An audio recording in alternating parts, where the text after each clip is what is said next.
Welcome to my YouTube channel. तो आज हम इस वीडियो में जानेंगे क्या गांधी जी चाहते तो भगत सिंह की फांसी रुक सकती थी। तो आइए इस वीडियो के माध्यम से हम इसके यथार्थ के बारे में बात करते हैं। कई लोगों का यह मानना है कि गांधी जी चाहते तो भगत सिंह की फांसी रुक सकती थी।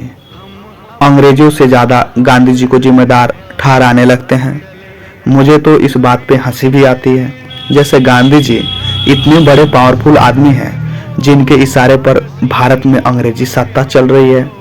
जब यथार्थ की बात करें तो हम देखेंगे कि भगत सिंह, सुखदेव, राजगुरु के ऊपर अंग्रेजों के द्वारा लाहौर षड्यंत्र का केस चलाया गया था, जबकि इन लोगों ने अपनी गिरफ्तारी असेंबली बम कांड में दिया था।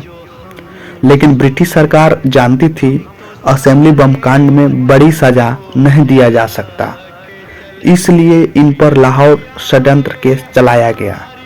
जब यह मुकदमा चलने लगा तो अंग्रेजों को अच्छी तरह पता था कांग्रेस अपने आंदोलन को कहती है कि हम अहिंसात्मक आंदोलन करते हैं, और अंग्रेज उस समय भगत सिंह के प्रकरण को इतनी ऊंचाई पर स्थापित करना चाहते थे।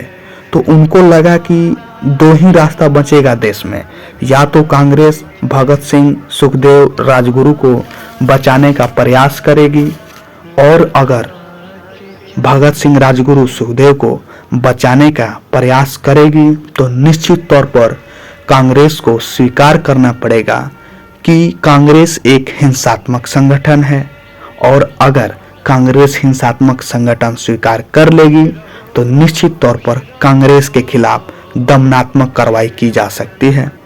तो कांग्रेस का धर्म संकट ये है कि वो गांव, देहात, शहर में जिस तरह से कांग्रेस आंदोलन था, उस समय अगर वह जरा सा भी हिंसा का समर्थन करती है तो लाखों की संख्या में भारत के कोने कोने में लोग अंग्रेज के दमन के शिकार होंगे। तो कांग्रेस पहले इससे बचना चाहती है।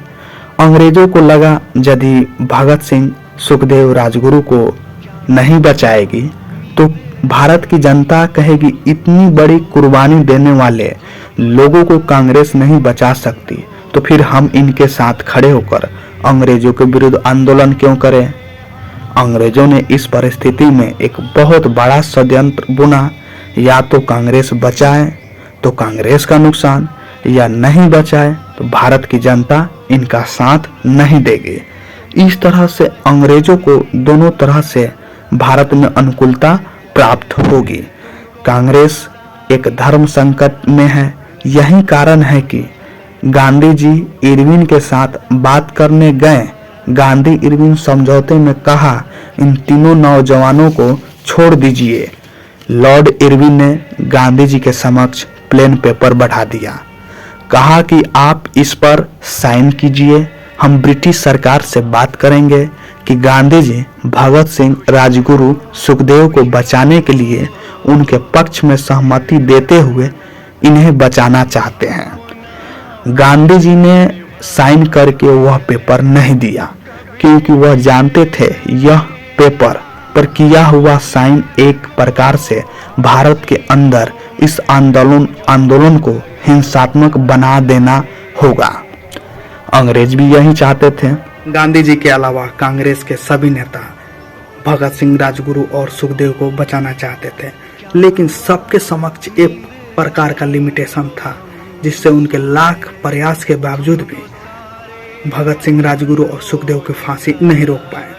यहाँ तक कि जवाहरलाल नेहरू भगत सिंह, राजगुरु, सुखदेव से मिलने जेल में गए थे, और उस समय मोतीलाल नेहरू का स्वास्थ्य बहुत ही बिगड़ा हुआ था। फिर भी उन्होंने पत्र लिखकर भगत सिंह से पूछा, यदि आप कहें तो मैं आपका केस लड़ूं।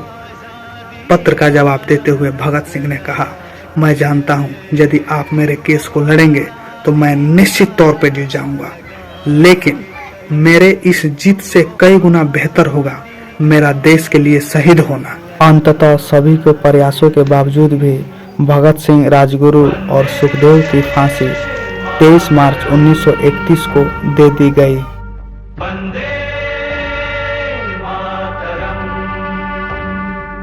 खुश रहो, खुश रहो।